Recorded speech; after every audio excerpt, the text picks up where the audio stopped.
इस कड़ी में मैं हमारे नेक्स्ट स्टूडेंट को बुलाना चाहूंगा। ठीक है, ये भी बहुत अच्छा स्टूडेंट रहा है और हमेशा मेहता क्लासेस से लगा रहा है और रिजल्ट भी दिया है। क्लियर? ओके।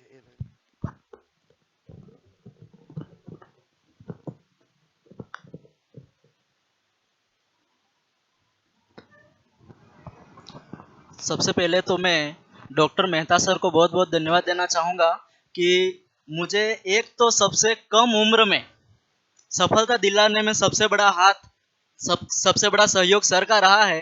क्योंकि मैं आपको बता दूं कि हर किसी के जीवन में एक परिस्थितियां होती। तो मेरे जीवन में जो परिस्थितियां थी वो थी आर्थिक समस्या थी, बहुत ज़्यादा ही समस्या कहो तो बहुत ज़्यादा ही थी। क्योंकि मेरे मम्मी पापा ने मेरे को मैं फर्स्ट से लगाकर 12th तक जब तक मैंने पढ़ाई की तब तक मेरे मम्मी पापा ने गुजरात अहमदाबाद में जाकर के मेहनत करके मेरे घर पे, मैं जब पढ़ाई करता था मेरे घर पे मतलब मेरे साथ में दादी माँ थी। वो दादी माँ भी 2015 में चल बसी थी।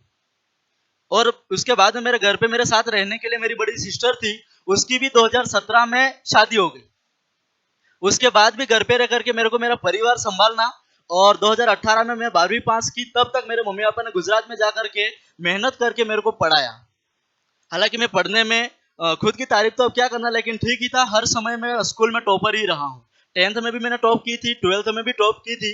उसके बाद में मैं आपको बता दूं, 12th पास होने के बाद में मेरे अंकल के लड़के को मैं मेरे घर पे केमिस्ट्री पढ़ाता था। केमिस्ट्री पढ़ाते पढ़ाते अंकल के लड़के ने स्कूल में जाकर के बोला कि मोतीलाल पटेल मतलब केमिस्ट्री बहुत अच्छे से पढ़ाता है। और उस स्कूल में जो मेरे गुरु रहे हैं केमिस्ट्री के लेक्चरर कोटा से थे, विनोद जी मीणा, उनका वहां से ट्रांसफर हो गया था। ट्रांसफर होने के बाद में उस स्कूल में केमिस्ट्री पढ़ाने वाला कोई नहीं था। तो जो मेरे अंकल का लड़का था उसको मैं केमिस्ट्री घर पे पढ़ा था, उसने जाकर के बोला स्कूल में कि ये केमिस्ट्री बहुत अच्छे से पढ़ा लेता है। फिर मेरे को 12th पास होने के बाद ही मतलब 2018 मैंने पास की और 2019 में जो गांव में हॉस्टल थी वहां से मैडम का फोन आया कि आपको हॉस्टल में मतलब पढ़ाना है गेस्ट फैकल्टी के रूप में।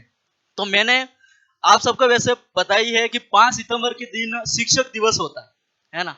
तो मेरा भी ये एम रहा है कि मेरे को शिक्षा विभाग में ही नौकरी करनी है। तो मैंने उसी टाइम से मतलब 1 सितंबर को मेरे पास मैडम का फोन आया, तो मैडम को बोला कि मैं 5 सितंबर को आऊंगा, क्योंकि मुझे शुरुआत ही वहीं से करनी है जहां पे मतलब मेरे को जाना है।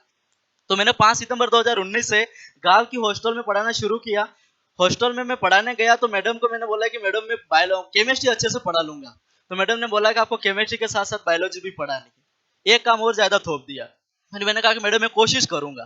फिर मैंने कोशिश की, बायोलॉजी भी पढ़ाई। उसके बाद में मैंने रेस्पॉन्स मांगा बच्चों से। मैडम को भी मैंने पूछा कि बच्चे क्या कह रहे हैं, मतलब कैसा पढ़ा रहे। उन्होंने कहा कि सबसे बेस्ट आप पढ़ा रहे, कोई दिक्कत नहीं है। फिर वहां पर मैं पढ़ा रहा था और एक दिन स्कूल के जो प्रिंसिपल थे वो भी वहां पर मतलब ऐसे आ गए थे चेक करने के लिए। तो उन्होंने देखा कि मैं उनका ही स्टूडेंट था। तो उन्होंने देखा कि तू यहाँ पे पढ़ा रहा है, यहाँ पे खाली बच्चियों का ही फायदा हो रहा है, उससे अच्छा है कि तू स्कूल में आ जाए तो मतलब ऑल स्टूडेंट का मतलब फायदा हो जाएगा। तो फिर वहां पर मैं पढ़ा रहा। उसके बाद आनंदपुरी हमारा मतलब पास में शहर पड़ता है, वहां पर मैं हॉस्टल में मतलब वहां से भी ऑफर आया कि आप पढ़ा रहे हो केमिस्ट्री, हमारे स्कूल हॉस्टल में आ जाओ। वहां पर मैं पढ़ा रहा था और सर से मुलाकात हुई। सुभाष जी वो जो मेरे साथी रहे हैं, मतलब पहले से हमारे आनंदपुरी क्षेत्र में ट्यूशन पढ़ा रहे थे 2018 से। फिर सर ने भी मेरी मेहनत देखी। तो उनके जो पहले जो मतलब उनके पार्टनर थे, उनमें पता नहीं अच्छाई भी होगी बुराई भी होगी, पता नहीं, जो कुछ भी हुआ बताना नहीं चाहिए, लेकिन उनको फिर हटा दिया और फिर मेरे को बोल दिया कि सर आप मेरे साथ हो जाओ, अपन आनंदपुरी में कोचिंग चलाते हैं। तो कोचिंग 11 12th 10th सब हम पढ़ा रहे थे। और एक समय ऐसा आया कि आनंदपुरी क्षेत्र में हम दोनों फेमस हो गए। और फेमस इतने हुए कि एक साथ मतलब 12th का ही हमारा रोल था 150 प्लस, 12 साइंस का 150 प्लस। तो उन बच्चों को बिठाने के लिए हमारे पास में जगह कम पड़ गई। तो बच्चे सीढ़ियों में बैठने लग गए। हमने कहा ठीक है सीढ़ियों में बैठो कहीं पर, लेकिन पढ़ लो, आप कोई दिक्कत नहीं। धीरे धीरे फिर रोल इतना बढ़ गया कि उनको बिठाने के लिए सीढ़ियां भी कम पड़ गई। तो फिर हमको 2 बैच बनाने पड़े। उसके बाद में आसपास के स्कूलों से भी ऑफर आया कि आपको यहाँ पे पढ़ाना है। आसपास के स्कूलों में भी हमने पढ़ाया। उसके बाद में एक गवर्नमेंट स्कूल में मैं पढ़ा रहा था। वहां पर सर के ही एक स्टूडेंट थे मगन जी डोडियार करके, सज्जनगढ़ की तरफ से थे वो। मगन जी डोडियार, उनको मैंने पूछा कि सर आप सेकंड ग्रेड साइंस से हो तो आपने तैयारी कहाँ से की, कैसे की। तो उन्होंने सर का नाम लिया। उदयपुर में एक संस्थान है डॉक्टर मेहता क्लासेस, यदि आप लोग वहां पर चले गए तो जाने के बाद में यदि आपने पूरी ईमानदारी से मेहनत की तो बिना नौकरी के नहीं आओगे। और ये बात मेरे दिमाग में फिट हो गई कि कुछ भी हो जाए, जब भी वैकेंसी आएगी सेकंड ग्रेड की उस टाइम मैं जाऊंगा तो मेहता क्लासेस में जाऊंगा, और सर को मैंने आकर के बोला कि सर अपन कभी भी तैयारी करने जाएंगे तो उदयपुर जाएंगे मेहता क्लासेस में, क्योंकि हम 2019 से साथ में ही रहे सुबह जिन दोनों।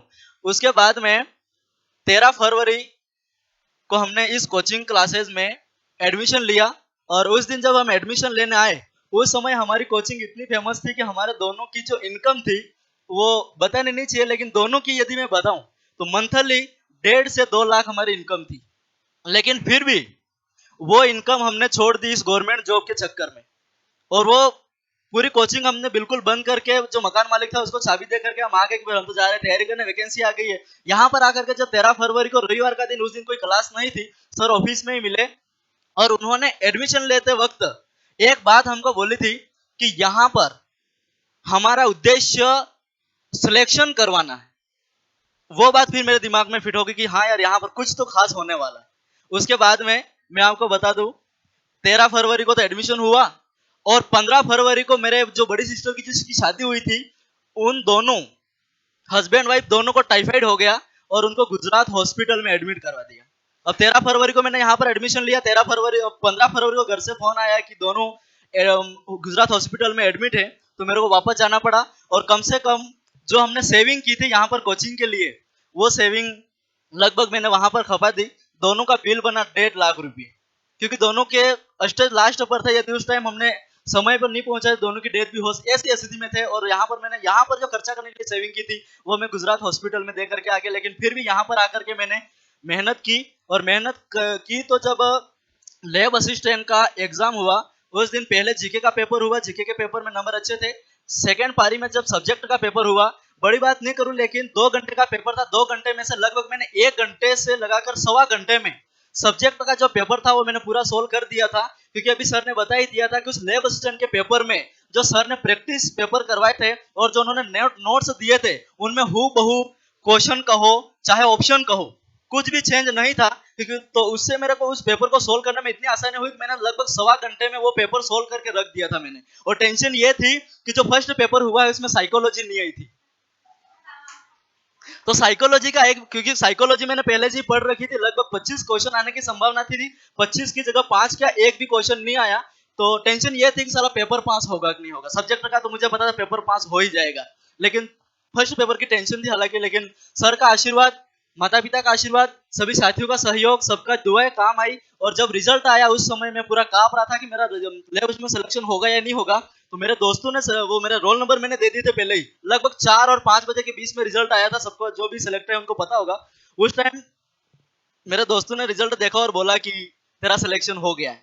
तो उस टाइम में बहुत कांप रहा था कि मेरा सिलेक्शन होगा या नहीं होगा। लेकिन रिजल्ट अच्छा आने के बाद भी लगभग आधा घंटा में कांपा कि मेरा सिलेक्शन हो गया। कंपन आधे घंटे तक चली, मेरा सिलेक्शन हो गया। फिर मैंने मम्मी पापा को बताया, सबको खुशियां हुई। उसके बाद में लैब असिस्टेंट के बाद में अभी जब ये साइंस मैथ का जब रिजल्ट आया उसमें भी मैंने मेरे दोस्तों को ये रोल नंबर दे रखे थे। कमलकांत सिंगाड़ा को, जो मेरा खास दोस्त है, उनको दे रखा था। उसने मेरे को फोन किया फिक्स रिजल्ट आने के टाइम में कि भाई साहब तेरा भी सिलेक्शन हो गया है।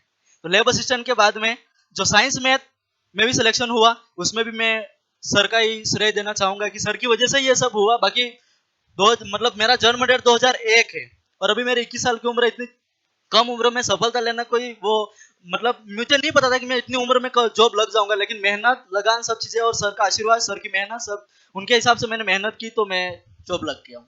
और लैब असिस्टेंट की ज्वाइनिंग बाकी है, कॉलेज डिपार्टमेंट मिला है, उसकी भी ज्वाइनिंग हो जाएगी। भगवान करे सर का आशीर्वाद रहे, सेकंड लेवल में भी फाइनल में लगभग नंबर आ जाएगा क्योंकि नंबर में प्लस में हूँ। Thank you sir.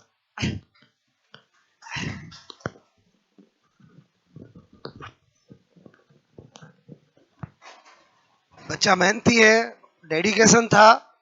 और लैब असिस्टेंट का जब बच्चे पेपर दे के आए सर, तो जब मैंने पेपर देखा उससे पहले ही बच्चों ने बता दिया सर क्वेश्चन के ऑप्शन तक चेंज नहीं हुए जो आपने पढ़ा है। जो आप फिजिक्स के अंदर लड़कियों को झूलों पे झुलाकर हमें बता रहे थे, एग्जामिनर ने भी वही दिया। बोलो बात समझ ना, मतलब कि सर ये तक चेंज नहीं किया। आप तो झूलों पे लड़की को बिठाकर खड़ा करते थे और एग्जामिनर ने भी वही कर दिया कि एक लड़की झूले पर बैठी और खड़ी हो जाए तो उसका टाइम पीरियड क्या होगा। क्लियर? तो ये सब एक्सपीरियंस की बात है। मतलब मैंने कहा ना, हर सब्जेक्ट में टीचर का जो एक्सपीरियंस होता है वो बहुत बड़ा मायने रखता है। और मुझे 15-20 साल तो हो गए हैं पढ़ाते हुए, और अब तो इतना एक्सपीरियंस हो गया है कि क्या एग्जामिनर दे सकता है वो तक मुझे पता चल जाता है। बोलो किस लेवल का दे सकता है, क्योंकि मैं हर साल सभी जो पेपर्स को माइंड से रीड करता हूं कि एक्चुअली पेपर कहां से बनाए जा रहे हैं, और वहीं पर मेरा वर्क रहता है कि मैं वही चीज स्टूडेंट को सिखाऊं, ने कि आज से 15 साल जो पहले बढ़ा रहा था वही बताता रहूं। क्लियर? तो जब टीचर अपडेट होता है तो स्टूडेंट हर बार सेलेक्ट होते हैं। अगर टीचर अपडेट नहीं होगा तो क्या होगा बोलो? एक बार सिलेक्शन हो जाएंगे, बार बार नहीं होंगे। तो हर बार बेस्ट रिजल्ट आने का रीजन यही है कि मैं जो एग्जामिनर है उनको माइंड को रीड करता हूं कि वो कहां से क्वेश्चन ला रहे हैं, कहां से किस पैटर्न से सोच रहे हैं, फर्स्ट ग्रेड में कहां से आते हैं, मतलब वो जो पैटर्न जो होता है, और उसको मैं अपने स्टूडेंट को सिखाता हूं। क्लियर? तो इसी का रीजन है कि जो पढ़ाता हूं वो आता है एग्जाम में। क्लियर? साइकोलॉजी का भी ऐसा ही है कि जो प्रोफेसर पेपर बना रहे हैं उनकी सोच क्या है, वो ये देखना चाहते हैं कि साइकोलॉजी में स्टूडेंट केवल हिंदी में याद करते हैं कि इंग्लिश में भी ध्यान रखते हैं। आजकल जो साइकोलॉजी का पैटर्न है वो, अगर आपने इंग्लिश की चीजों को नहीं सीखा है, इंग्लिश की टर्म को नहीं सीखा है, तो आप पेपर अटेम्प्ट नहीं कर सकते। आपको मैं बार बार बताते रहता हूँ क्लास में भी, अगर आप शुद्ध हिंदी में साइकोलॉजी पढ़ोगे आप कभी स्कोर नहीं कर सकते हो, क्योंकि साइकोलॉजी के अंदर एक ही शब्द के हिंदी में बहुत सारे नाम है, इंग्लिश में एक ही नाम है। क्लियर? बहुत सारे टीचर जो साइकोलॉजी पढ़ा रहे हैं या बहुत सारे स्टूडेंट सालों से पढ़ रहे हैं, वो क्या कर रहे हैं, वही हिंदी में शब्द रटते जा रहे हैं और वहां जाके कंफ्यूज हो जाते हैं कि ये क्या आ गया। और वही अगर आपको जो अभी क्वेश्चन आया था, मैं उसी का एग्जांपल दे रहा हूं, एसिमिलेशन, अकोमोडेशन और इक्विलिब्रेशन, उसका क्वेश्चन आया था। मेरा स्टूडेंट तो कभी गलत कर ही नहीं सकता, क्योंकि मैं हिंदी में तो बताता सारे हूं, लेकिन बोल देता हूं इंग्लिश में याद करना। इंग्लिश में क्या होगा, आपको पता चल गया अकोमोडेशन टिक करना है, आप इंग्लिश में जाओगे वो ऑप्शन टिक कर दोगे। हिंदी में वो चाहे समावेशीकरण हो, चाहे कुछ भी हो, हिंदी में तो कंफ्यूजिंग ही होती है, हिंदी से स्कोर नहीं होता है। मैं ये नहीं कह रहा हूं आपको सब इंग्लिश में पढ़ना है, बट जो टर्मिनोलॉजी होती है। क्लियर? इसलिए मैं पूरी साइकोलॉजी में हर चीज, हर प्रिंसिपल को हिंदी के साथ इंग्लिश में भी बताता हूं, और सभी स्टूडेंट को बोलता हूं मीडियम चाहे हिंदी हो या इंग्लिश हो, वो चीज पढ़ो जो आपको सेलेक्ट कराएगी, वहां पर ध्यान दो जिससे आपका स्कोर होगा। क्लियर? ओके, बहुत बहुत धन्यवाद।